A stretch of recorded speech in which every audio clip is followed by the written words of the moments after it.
Мен ватаны қалай бекіту керек? 500 килограммға дейін көтере алады деді. Шықпайды әрине.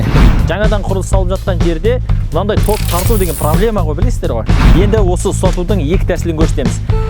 Салдым, мына жерден қақтым. Міне. Сөйтіп сіздің жұмысыңыз тоқтамайды. Мынаған ешқандай токтың қажеті жоқ. Аласыз, тарсылдатып, жұмысыңызды кез келген жерде істей бересіз. Ассалаумағалейкум қадірменді достар, бүгін сіздерге мына мен ватаны қалай бекіту керек, соны көрсетеміз. Біздің атқаратын жұмысымыз мына қалыңдығы 10 сантиметрлік мен ватаны қабырғаға мынандай зонтиктермен ұстатуымыз керек. Енді осы ұстатудың екі тәсілін көрсетеміз. Енді сіздерге түсіндірейін деп жатқан дүниеміз, осы зонтиктерді ататын қазір заманауи аппарат бар. Бұл аппаратымыз міне, аты жөні қалай бұның? Mastpro 120. Mastpro 120 деп аталады. Осы аппарат дәл осындай зонтиктерді атуға арналған бетонға. Бұл аппарат уақытты үнемдеуге таптырмайтын құрал. Енді екі тәсілмен көрсетейік. Осы уақытқа дейін қолданып келе жатқан мына перфоратормен, сосын мына зонтикті тығып, оған мынандай шегелерін қағу қанша уақыт алады? Мына аппарат қанша уақыт алады? Екеуін салыстырмалы түрде есептеп көрейік. 1, 2, 3 кеттік.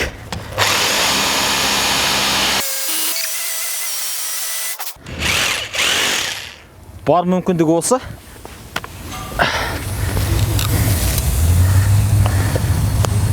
Мынау сынып қалды.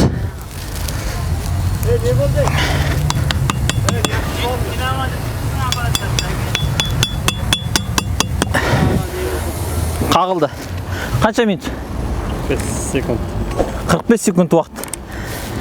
Бір шегені қағуға 45 секунд уақытымыз кетті. Енді сіздің аппаратыңызды көрейік. Зонтигіңізді алдыңыз ғой, е? Алдым. Мен старт басам, дайындалыңыз. Дайын. Старт.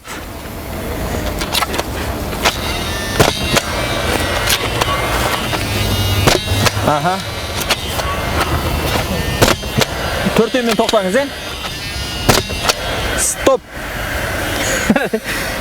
Құдайым-ай. Қараңыздар. 13 секунд 4 шеге. 13 секундта 4 шеге. Ал 45 секундта 1 шеге. Есептеңіз, қанша уақытын үнемдеуге болады. Енді толық түсіндіріңізші. Бұл қандай қызметтер атқарады, функциялары бұзылып қалмай ма ертең, зонтикті қаяқтан аламыз, кез келген зонтик жарай ма, соны бір енді түсіндірейік. Мысалы, 1 минутта 1 шегені қаққаннан гөрі, мына мен қаққан әлде қайда, мысалы, өзіме ұнап тұрды. Бұл әлде қайда ыңғайлы. Бұл Mastpro 120 деген пистолет. Бұда зонтик, арнайы зонтиктер жүреді. Бұлардың ұзындықтары 30 мм-дан 150 мм-ге дейін ұзындықтары бар, әртүрлі. Бұлар ішінде арнайы дайындалған шегесімен болады. Бұл пистолетке арнайы газ баллон қолданады. Жаңағында алдыңғы аппараттар сияқты. Иә, тура сол аппарат сияқты. Бұл жаңағы 1000 зонтик қаққанға жетеді. 1000 зонтикке жетеді, е? Аккумуляторлық батареямен жұмыс жасайды. Аккумулятормен, е? Өте кішкентай екен, е? Өте кішкентай. Бұның заряды 23, 22, 24 сағатқа жетеді. Бір жер сынып қалса, бұны жасайтын мастерларды қайдан табуға болады? Әрине, бұл пистолет сынып қалған жағдайда біздің өзіміздің Mastpro фирмамыз бар. Сол жаққа келесіздер, біз сіздеріңіз алған заттарыңызды жөндеп жасап береміз. Енді қараңызшы, мына зонтикті қақтық қой. Мына зонтик қанша салмақты ұстайды? Мысалы, ертең жұлынып кетпей ма? Мысалы, төбеге қағуы мүмкін деген сияқты. Бұл салмақ 500 килограммға дейін көтереді. 500 килограммға дейін көтере алады деді.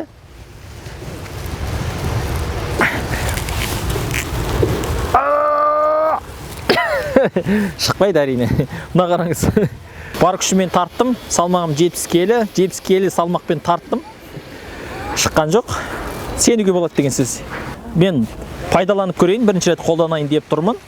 Жаңадан алған адамдарға қалай қолдану оңай ма, қиын ба, соны тексеру мақсатында. Бұлай салам, е? Салдым. Одан кейін, мысалы, Қараңыздар. Мына жерге қояйын да. Кіргізем. Итеріп бастым, өз дыбыс шықты. Қақтым. Салдым. Мына жерден қақтым. Міне. Енді өте оңай, өте оңай. 11 секундта 4 шеге қаққанын апарат. 45 секундта әлі 10 шегені қағуға мүмкіндігі бар. Салыстырмалы түрде. Екінші бір артықшылығын айта кетейін. Мына жерде ешқандай ток жоқ, міне қараңыз. Мына жерге бір аппарат қыстырып алсаңыз, кез келген жерге өрмелеп кете бересіз. Енді перфоратормен істейтін болсаңыз, қараңыз міне, мына шнурды көріп тұрсыз ба, токты. Мен қанша метрге бұны созуым керек? Қанша метрге созуым керек? Ол шұбатып өзіме бірге жүруім керек. Ол аяғыма оралуы мүмкін. Түрлі кедергілер бар. Және жаңадан құрылыс салып жатқан жерде мынандай ток тарту деген проблема ғой, білесіздер ғой. Жаңадан үй салып жатса. Мынаған ешқандай токтың қажеті жоқ. Аласыз, таршылдатып жұмысыңызды кез келген жерде істей бересіз. Міне сол жағынан да салыстырмалы түрде тиімді. Көп деген дүниелер жаңарып жатыр. Мынандай аппараттар бізге келіп жатыр ма? Міне Mast Pro сияқты аппараттар келіп жатыр ма? Оны өз уақытында дер кезінде пайдалану керек. Бағасы 157 мың теңге. 157 мың теңге перфоратордың бағасымен шамалас. Басқа не айтуға болады? Тағы да. Басқа 1 жыл гарантия береміз. 1 жыл гарантия. Сынып қалса өзіміз жөндейміз. Өзіміз жөндеп береміз. Мен мына жерде жұмыс істеп жатырмын. Мысалы, мен осы аппаратты алдым сіздерден. Жартысына келген кезде сынып қалды. Енді осыған сеніп мен алған кезде айттым. Мен бұны 2 күнде бітіріп берем деп айттым. 2 күннен кейін менен бұны сұрайды. Ал аппаратым сынып қалды. Бір шегені 45 секундта перфоратормен точно бір күнде бітіре алмаймын. Не істеймін ол кезде? Сіздерден қандай көмек болады? Ондайда біз пистолетті алып 1 жыл гарантия береміз. Өзіміз керек құралдарын айырбастап сізге жөндеп береміз. Жөндеген жағдайда біз сізге сынған жаңа құралыңызды аламыз да сіздің жұмыс тоқтамас үшін сізге өзімізден новый жаңа құралын береміз. Сөйтіп сіздің жұмысыңыз тоқтамайды. Жақсы. Енді бұның басқа да мысалы құрал саймандары бар ғой, аксессуарлары бар, мысалы газы бар, мына жерде батарейкасы бар деген сияқты, тағы ішінде бірдеңкелері сынуы мүмкін. Барлық инструменттер бар ғой сізде? Барлық инструменттер бізде өзімізде бар. Біз өзіміз жөндеп береміз. Бәрекелді. Осындай аппаратты пайдаланамын десеңіздер, алып толық ақпарат аламын десеңіздер, тіпті ұстап көріп, шегені атып көремін десеңіздер де барлық мүмкіншіліктері бар. Негізгі орталық Алматы қаласында. Алматы қаласында орналасқан. Мына сілтемеге кіріңізші, төмендегі сілтемеге кіріңіз.